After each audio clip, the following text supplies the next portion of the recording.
Vous vous êtes réveillé cette nuit. Pas à cause d'un bruit. Pas à cause d'un rêve. Votre corps vous a simplement tiré du sommeil, encore une fois, sans raison apparente.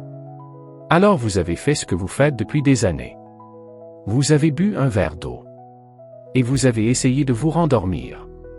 Ce que vous ne savez pas encore, c'est que ce geste, ce verre d'eau que vous prenez de bonne foi, est peut-être précisément ce qui vous réveille chaque nuit. Dans cette vidéo, on vous explique pourquoi. Et surtout, quoi faire à la place. Si vous regardez cette vidéo, c'est probablement parce que vous connaissez bien cette situation. Vous vous endormez sans difficulté, mais quelques heures plus tard, vous êtes réveillé. Et une fois réveillé, c'est fini. Le sommeil ne revient pas facilement. Beaucoup de personnes pensent que c'est normal après 60 ans. Que le corps vieillit, que le sommeil devient plus léger, et qu'il faut simplement l'accepter. Mais ce n'est pas une fatalité. Ce n'est pas non plus une question de volonté. C'est une question de physiologie. Et surtout, c'est une question d'information. Dans cette vidéo, on va voir ensemble 5 choses essentielles. Pourquoi votre rein se comporte différemment la nuit après 60 ans? Ce que l'eau fait à votre température corporelle au moment où vous en avez le plus besoin. Quelles boissons peuvent réellement préparer votre corps au sommeil profond? Le protocole exact à suivre le soir. Et ce que votre cerveau traverse à 3 heures du matin et comment l'aider. On commence par le commencement. Par ce qui se passe dans votre corps chaque nuit, pendant que vous dormez ou pendant que vous essayez de dormir.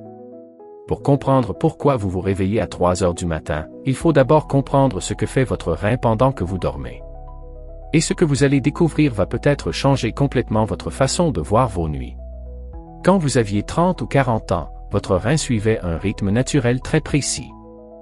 Il travaillait activement pendant la journée, il filtrait, il éliminait, il produisait de l'urine en grande quantité pendant les heures où vous étiez éveillé. Et la nuit, il ralentissait.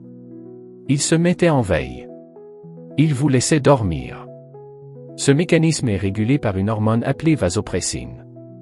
Son rôle est simple, elle dit à votre rein de concentrer l'urine pendant la nuit pour que vous n'ayez pas besoin de vous lever. C'est elle qui vous permettait de dormir 6, 7, 8 heures d'affilée sans interruption. Mais après 60 ans, quelque chose change. La production de vasopressine diminue progressivement. Votre rein reçoit moins ce signal de mise en veille. Et petit à petit, il commence à travailler la nuit presque autant que le jour. Imaginez un ouvrier qui a travaillé toute sa vie en équipe de jour.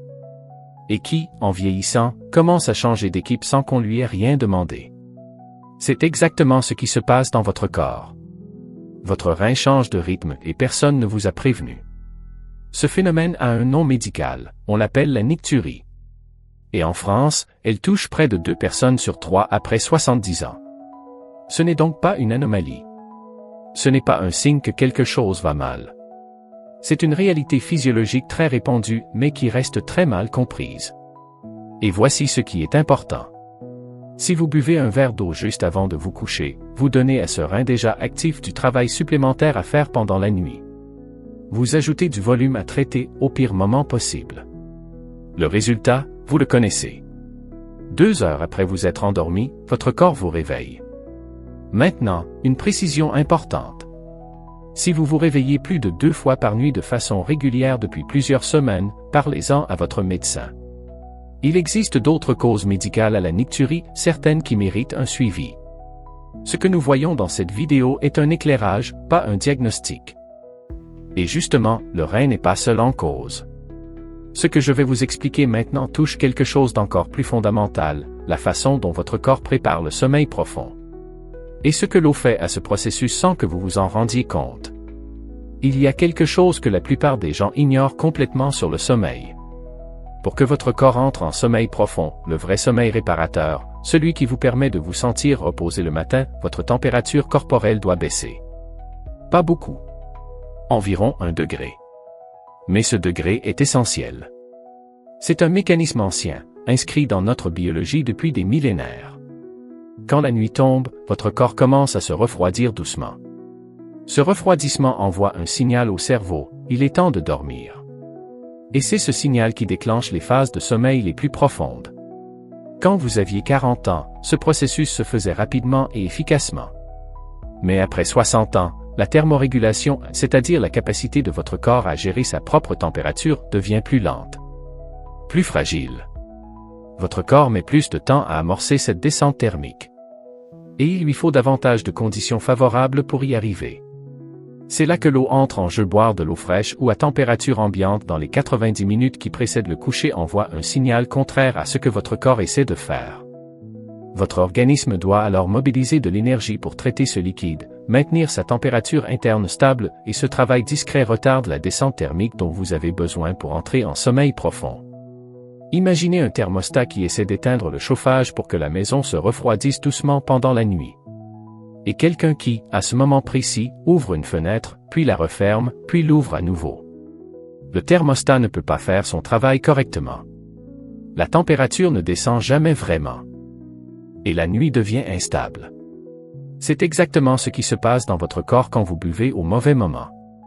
Le sommeil profond est écourté dès les premières heures. Et quand votre cycle bascule vers une phase plus légère, vers 2 heures, 3 heures du matin, le moindre signal physique suffit à vous réveiller complètement. Vous n'êtes pas un mauvais dormeur. Votre corps fait exactement ce qu'il est censé faire. C'est simplement que personne ne vous a expliqué dans quelles conditions il a besoin de travailler. Maintenant que vous comprenez ce qui se passe, la question naturelle est celle-ci, que boire à la place? Et la réponse est plus simple et plus agréable que vous ne l'imaginez. Maintenant que vous savez pourquoi l'eau du soir perturbe votre sommeil, parlons de ce qui peut la remplacer. Pas de produits compliqués. Pas de suppléments coûteux. 3 boissons simples, accessibles, que vous pouvez trouver dans n'importe quelle pharmacie ou supermarché en France. La première, c'est la tisane de valériane. La valériane est une plante utilisée depuis des siècles en Europe pour favoriser le sommeil. Et contrairement à beaucoup de remèdes traditionnels, elle a été étudiée sérieusement. Les recherches montrent qu'elle peut réduire le temps nécessaire pour s'endormir et améliorer la qualité du sommeil profond, notamment chez les personnes de plus de 60 ans. La préparation est simple. Un sachet dans une tasse d'eau chaude, 10 minutes d'infusion, pas plus. Vous pouvez ajouter une petite cuillère de miel, de préférence du miel d'acacia, qui est doux et peu sucré. Buvez-la tiède, pas brûlante. Et vous la trouverez facilement en pharmacie, souvent sans ordonnance. La deuxième boisson, c'est le lait chaud avec une pincée de cannelle. Le lait contient du tryptophane, un acide aminé que votre corps transforme naturellement en mélatonine, l'hormone du sommeil. En vieillissant, votre production de mélatonine diminue. Un verre de lait chaud le soir est une façon douce et naturelle d'aider votre corps à en fabriquer davantage. La cannelle, elle, joue un rôle discret mais utile. Elle aide à stabiliser légèrement la glycémie pendant la nuit. C'est important, parce que de nombreux seniors connaissent de petites baisses de glycémie entre 2 heures et 4 heures du matin, et ces baisses peuvent provoquer un réveil sans que vous en compreniez la cause. Une simple pincée de cannelle dans votre lait chaud peut suffire à lisser ce phénomène. Si vous êtes intolérant au lactose, vous pouvez remplacer le lait de vache par du lait d'avoine chauffé. L'effet est similaire et la tolérance digestive bien meilleure. La troisième boisson, c'est l'eau minérale riche en magnésium, bu légèrement tiède. En France, vous connaissez peut-être les eaux Épar ou Rosana. Ce sont 2 eaux naturellement riches en magnésium, disponibles partout.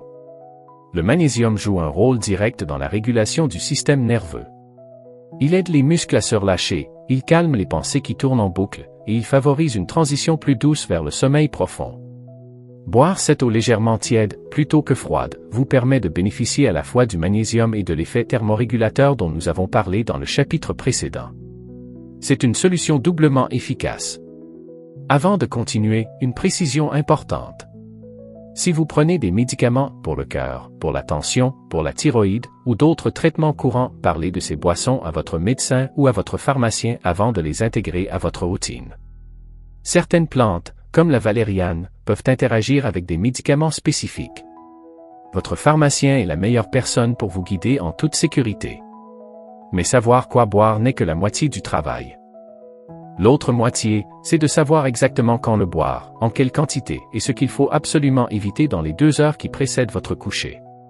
C'est précisément ce que nous allons voir maintenant. Vous avez maintenant les bonnes boissons. Mais il y a une erreur que beaucoup de personnes font à ce stade, et elle suffit à annuler tous les bénéfices. Elles remplacent l'eau par une tisane, mais elles continuent à boire la même quantité, au même moment. Et les nuits ne changent pas. Ce protocole repose sur 3 règles simples. Pas de matériel particulier. Pas de contraintes difficiles à tenir. Juste 3 ajustements précis. Première règle, la coupure hydrique. Arrêtez tout liquide, eau, tisane, lait, tout 2 heures avant de vous coucher. Si vous dormez à 22h30, votre dernière boisson est à 20h30. Sans exception. Cette règle seule, appliquée régulièrement, réduit significativement les réveils nocturnes liés à la pression vésicale. Votre rein a besoin de ce délai pour traiter ce que vous avez bu avant que vous ne soyez allongé. Deuxième règle, la quantité. Votre boisson du soir ne doit pas dépasser 150 à 180 ml, soit une petite tasse. Pas un grand bol. Pas un verre plein. Une petite tasse. Moins de volume à traiter signifie moins de pression pendant la nuit. C'est aussi simple que ça. Troisième règle, la température. Quelle que soit la boisson que vous choisissez, elle doit être tiède, entre 40 et 45 degrés. Pas brûlante, pas froide. Tiède. Cette température accompagne la descente thermique naturelle de votre corps au lieu de la contrarier. 3 règles. 1 heure de coupure. Une petite tasse. Une boisson tiède. Appliquées ensemble, elles forment un protocole cohérent que beaucoup de personnes ressentent dès les premières nuits. Mais il reste un dernier point souvent négligé. Même avec le bon protocole, certains seniors continuent à se réveiller à 3 heures du matin. Et la raison, cette fois, ne vient pas de ce qu'ils boivent. Elle vient de ce que leur cerveau traverse à ce moment précis de la nuit. Vous avez appliqué le protocole. Vous avez choisi la bonne boisson. Vous avez respecté l'heure de coupure. Et pourtant, à 3 heures du matin, vous ouvrez les yeux. Encore. Voici ce qui se passe réellement à ce moment-là. Le sommeil n'est pas un état continu et uniforme. Il se compose de cycles d'environ 90 minutes, qui alternent entre phases profondes et phases légères. Vers 3 heures du matin, vous entrez naturellement dans une phase de sommeil beaucoup plus léger. Chez un adulte jeune, cette transition se fait en douceur, presque sans perturbation. Mais après 60 ans, cette transition devient moins fluide. Le cerveau est plus réactif. Le seuil de réveil est plus bas. Et le moindre signal physique, une légère envie d'uriner, un muscle tendu, une source de lumière suffit à provoquer un réveil complet dont vous avez du mal à vous remettre. 2 ajustements simples peuvent changer cela. Le premier, c'est l'obscurité totale. Chaque source lumineuse dans votre chambre, le voyant d'une télévision, l'écran d'un réveil, la lumière d'un couloir envoie un signal direct à votre cerveau lui indiquant qu'il est temps de se réveiller. Un masque de nuit ou la suppression complète de ces sources peut suffire à stabiliser ce moment critique. Le deuxième ajustement, c'est la température de la chambre. Entre 17 et 19 degrés, c'est la plage idéale pour que le corps maintienne son sommeil profond sans interruption.